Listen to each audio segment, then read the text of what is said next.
Placer poder saludarte una vez más. En esta hora nos convoca la parábola del Hijo Pródigo. Parábola del Hijo Pródigo en Lucas capítulo 15, que vos tenés el texto en la pantalla, y vamos a leer esta maravillosa parábola que nos deja el Señor Jesús. Dice así Lucas capítulo 15, versículo 11 en adelante. También dijo: un hombre tenía 2 hijos. Y el menor de ellos dijo a su padre: Padre, dame la parte de los bienes que me corresponde. Y les repartió los bienes. No muchos días después, juntándolo todo, el hijo menor se fue lejos a una provincia apartada, y allí desperdició sus bienes viviendo perdidamente. Y cuando todo lo hubo malgastado, vino una gran hambre en aquella provincia y comenzó a faltarle. Y fue y se arrimó a uno de los ciudadanos de aquella tierra, el cual le envió su hacienda para que apacentase cerdos. Y deseaba llenar su vientre de las algarrobas que comían los cerdos, pero nadie le daba. Y volviendo en sí, dijo: ¿cuántos jornaleros en casa de mi padre tienen abundancia de pan, y yo aquí perezco de hambre? Me levantaré e iré a mi padre y le diré: Padre, he pecado contra el cielo y contra ti. Ya no soy digno de ser llamado tu hijo. Hazme como a uno de tus jornaleros. Y levantándose vino a su padre, y cuando aún estaba lejos lo vio su padre, y fue movido a misericordia, y corrió y se echó sobre su cuello y le besó. Y el hijo le dijo: Padre, he pecado contra el cielo y contra ti, y ya no soy digno de ser llamado tu hijo. Pero el padre dijo a sus siervos: Sacad el mejor vestido y vestidle.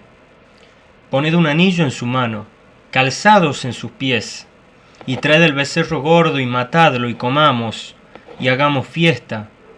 Porque este mi hijo muerto era y ha revivido, se había perdido y es hallado. Y comenzaron a regocijarse. Parábola del Hijo Pródigo. Una parábola hermosa, una parábola magistral, llena de enseñanzas grandilocuentes. Pero para ello primero vamos a recordar y redefinir lo que era una parábola. Una parábola es un relato, una historia ficticia sacada de la vida real. Eso es una parábola, una historia ficticia, pero sacada de la vida real. El objetivo de la parábola es buscar la lección principal. Ese es el objetivo de la parábola, buscar una lección principal. Una vez que encontramos la lección principal, nos va a llevar a la verdad espiritual. ¿Cuál puede ser un bosquejo aproximado acerca de esta parábola? Lo que vamos a ver en primer lugar es el pedido del hijo. En segundo lugar vamos a ver la preocupación del hijo. Y en tercer lugar vamos a ver la posición del hijo. Vamos a lo primero. En primer lugar, el pedido del hijo. Dado que el versículo 11 de la misma parábola dice: y también dijo: un hombre tenía 2 hijos. Este hombre tenía 2 hijos. El menor de ellos, el menor, dijo a su padre: Padre, dame. Le da una orden al padre, le dice: dame la parte de los bienes que me corresponde. Y le repartió los bienes. El pedido del hijo. ¿Por qué ponemos el pedido? Este hijo menor le pide algo a su padre tratándolo de la peor manera posible. Uno dice: ¿por qué? Le pidió al padre los bienes que le corresponde. Por lo general, cuando se va a dar los bienes a una persona, es cuando se le transfiere los bienes a una persona, es cuando el padre vendría a ser, en este caso, es porque ha muerto y ahora esa transferencia queda para los hijos. Acá el padre estaba vivo. Y este hijo menor le dice: dame la parte de los bienes que a mí me corresponde. Es decir, lo que pasó en realidad es que él trató a su padre como si estuviera muerto. Es como que, bueno, yo vivo en la casa con mi padre, yo vivo y estoy con él, pero para mí vos, pa, estás muerto.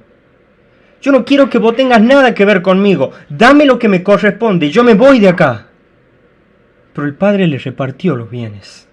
Hay un filósofo llamado Nietzsche que cuenta que su madre lo envió a estudiar teología. La madre quería que sea pastor. Y cuando él se niega y tiene como una discusión con su madre, aparte de vivir en un contexto social complicado y aparte de tener ciertos problemas de salud, él se niega y se va a estudiar otra cosa. Pero estando asociado al cristianismo a los 20 años, renuncia. Y él es el que saca la famosa frase, Dios ha muerto. Dios ha muerto. Así como este hijo lo había tratado al padre de muerto, este filósofo va a decir, Dios ha muerto, y es como si fuera hora de un cambio de paradigma. Pero él no estaba diciendo que Dios está muerto, ni que Dios no existe, nada de eso. Él como que estaba diciendo mira, Dios ya tuvo la oportunidad de gobernar el universo. Dios ya tuvo la oportunidad de gobernar su creación. Y mira cómo le fue de mal. Mira cómo le fue de mal en peor. Problemas sociales, problemas familiares, problemas económicos. Entonces este filósofo dice, Dios ha muerto. Y dejaron a Dios fuera de su creación. Fuera de la creación que él mismo hizo. Este hijo lo trató a su padre como si hubiera muerto. Muchas personas hoy en día tratan a Dios como si estuviera muerto. Saben que existe. No lo pueden negar.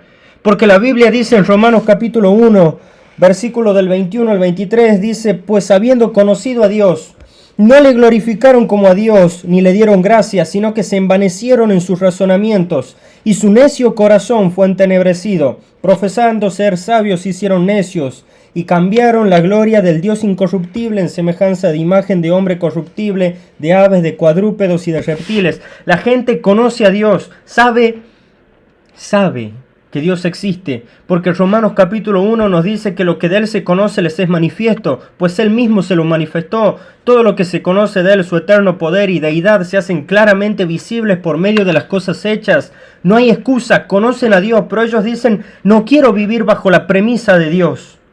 Y tratan a Dios como si estuviera muerto. Este hijo vivía en la casa de su padre, pero él le va a hacer un pedido. Le dice, yo ya no quiero vivir más bajo tu mando.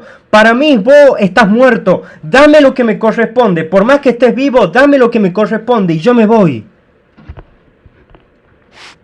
Y así se reveló, como se revelan muchos hoy en día.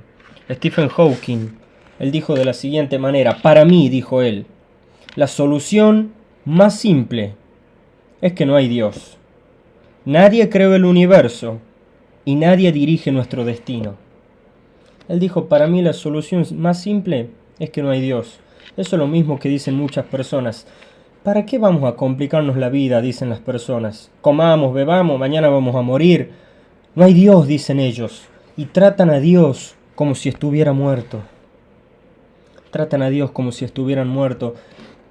Pero ese contenido social que tratan a Dios así, también se pasa a un contenido eclesial. Muchas personas en las iglesias viven como si Dios estuviera muerto.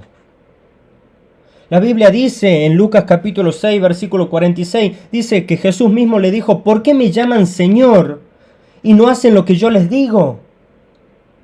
¿Por qué le llaman a Dios Señor y viven como quieren? ¿Por qué? Porque a veces tal vez es más sencillo, ¿no? Vivir como uno quiere. Jesús dijo, ¿por qué me llaman así? Y no hacen lo que yo les digo.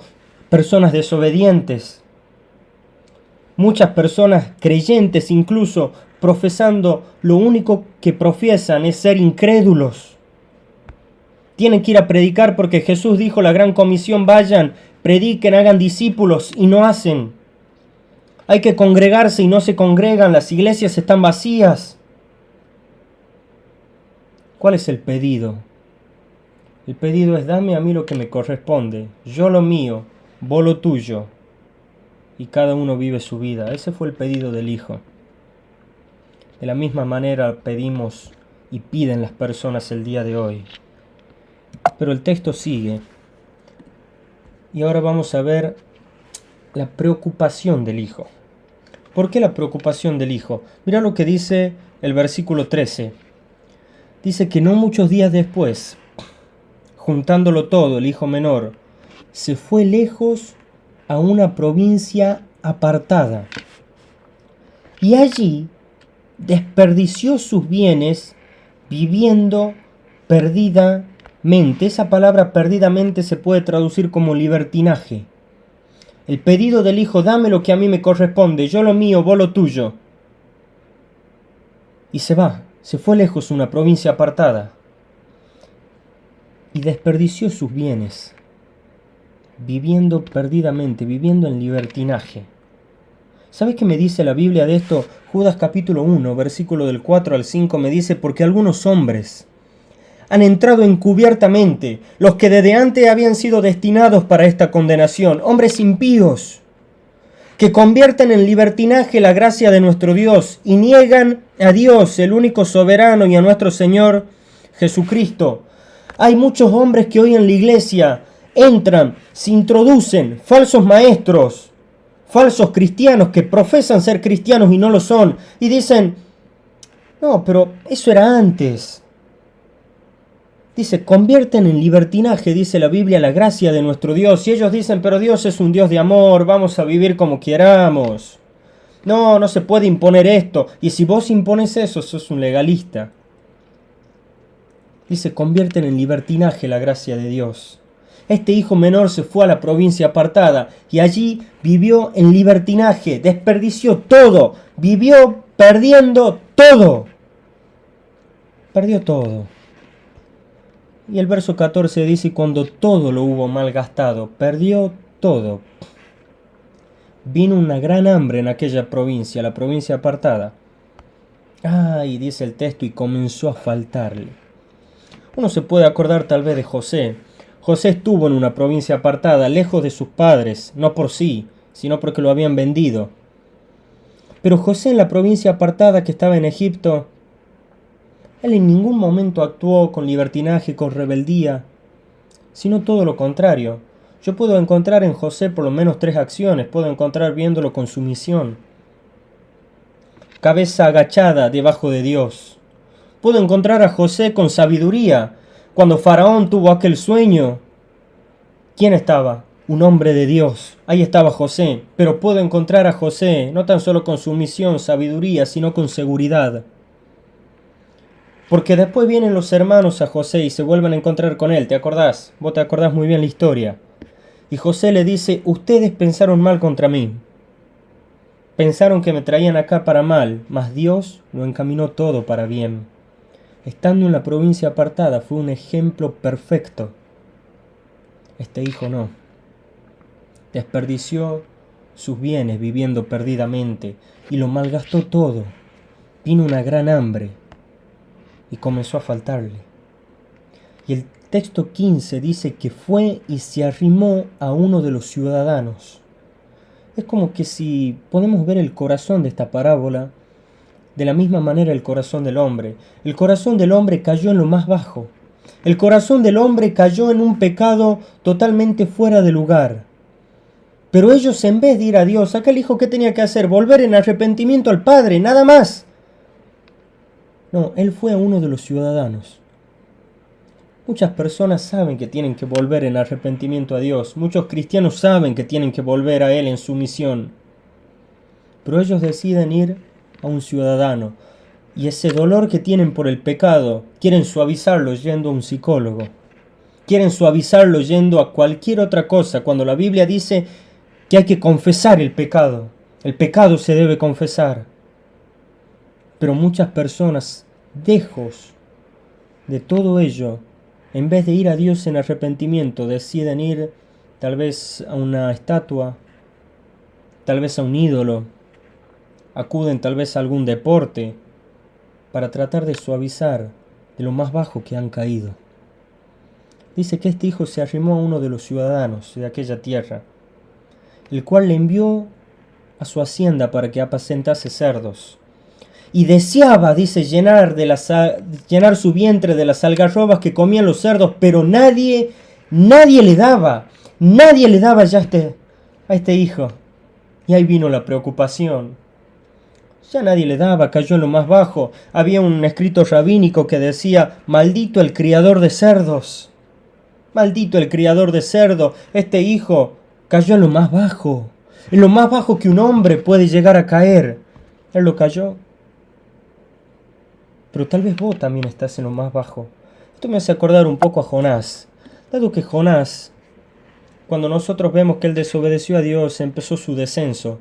Y Jonás capítulo 1, versículo 3 dice que descendió a Jope. Y Jonás en el mismo pasaje, capítulo 1, versículo 3, dice que descendió al barco.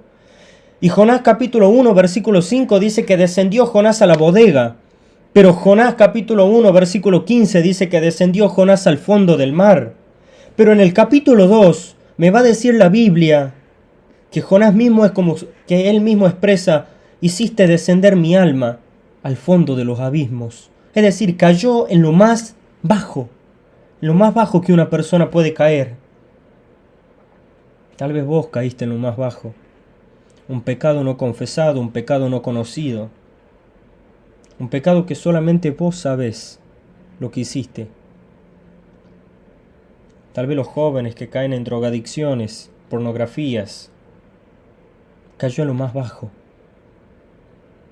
Y se empezó, la preocupación del hijo, porque dice que ya nadie le daba. Antes era el hijo el que estaba en casa del padre.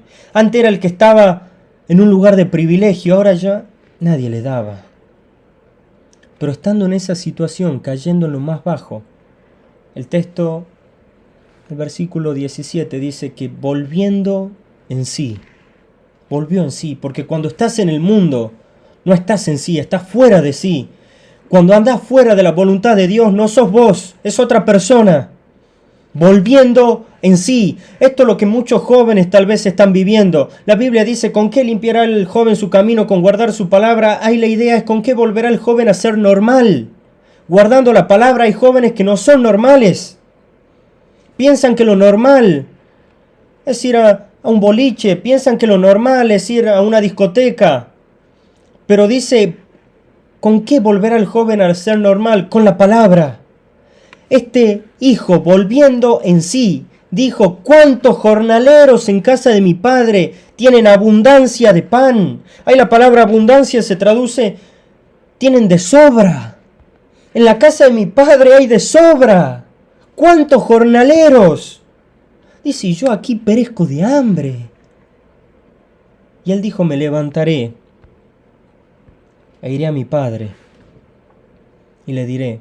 Y empezó como a practicar. Dice: le diré: Padre, he pecado contra el cielo, he pecado contra ti. Ya no soy digno de ser llamado tu hijo. Hazme como uno de tus jornaleros. A ver, el jornalero no era lo mismo que un esclavo. El esclavo tal vez tenía más posición que el jornalero. El jornalero era también lo más bajo, pero estaba en la casa del padre, pero nada le faltaba.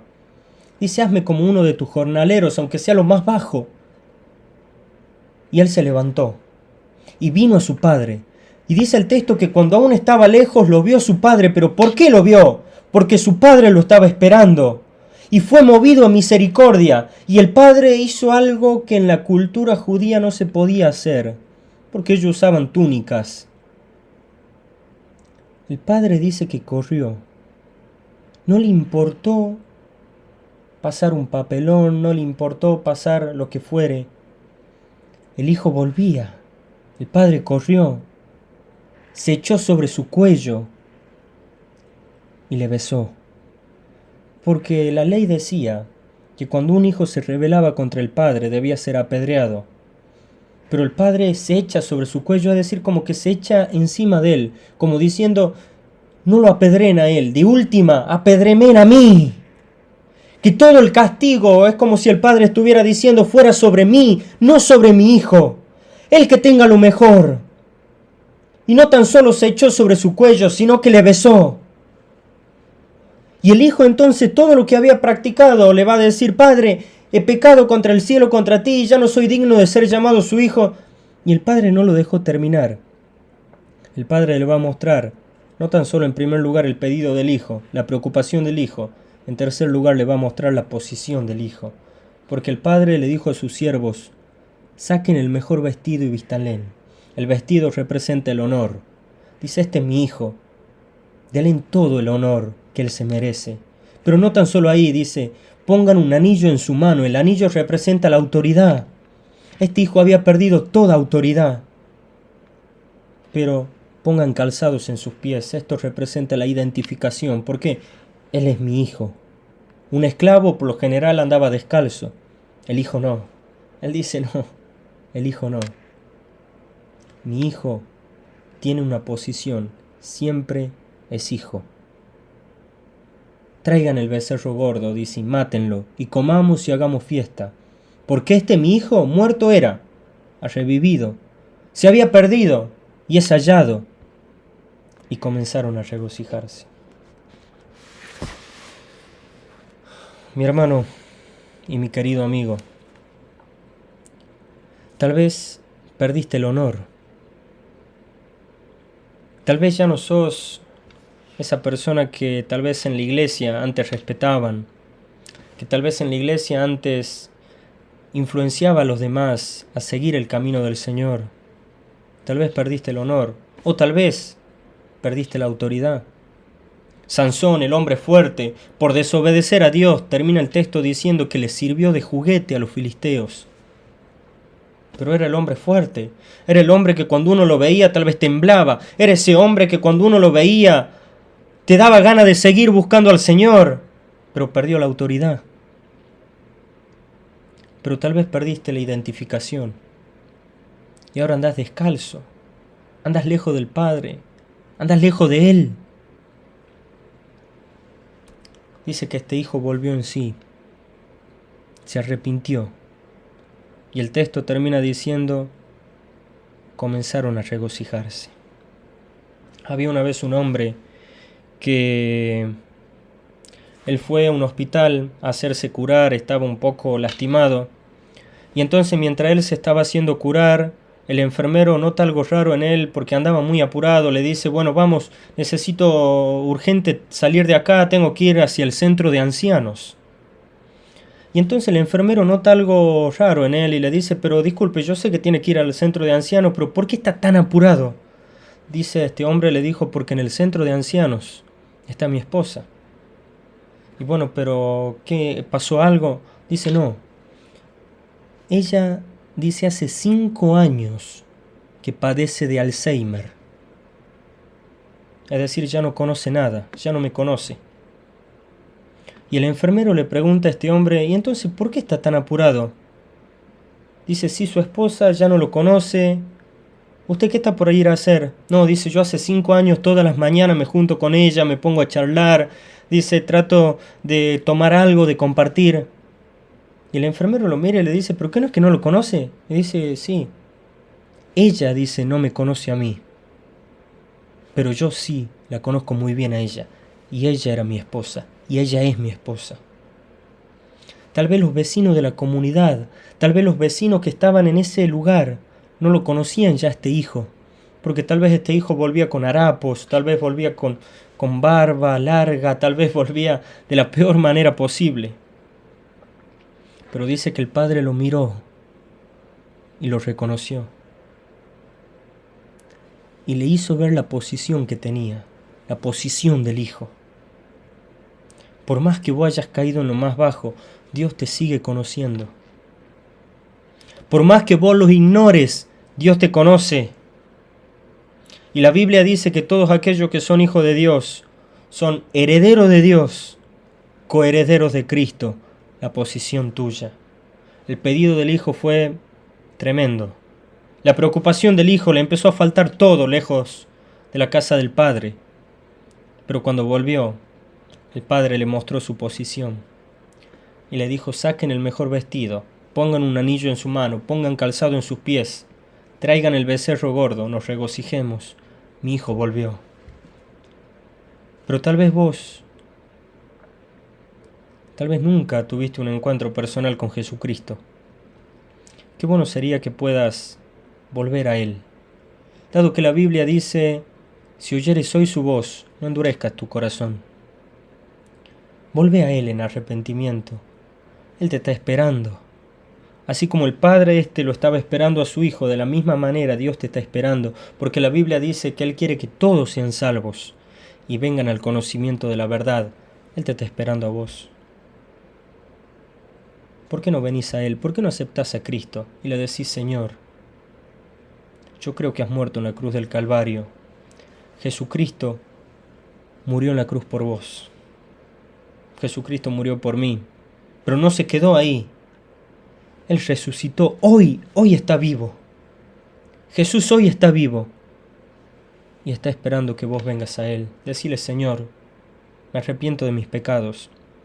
Creo que has muerto en la cruz del Calvario por mí. te pido que me salves y te pido que me des la vida eterna. Él lo hará y podrás vivir una vida para su gloria y para el honor de su nombre. Que Dios te bendiga y que sea hasta el próximo video que podamos hacer.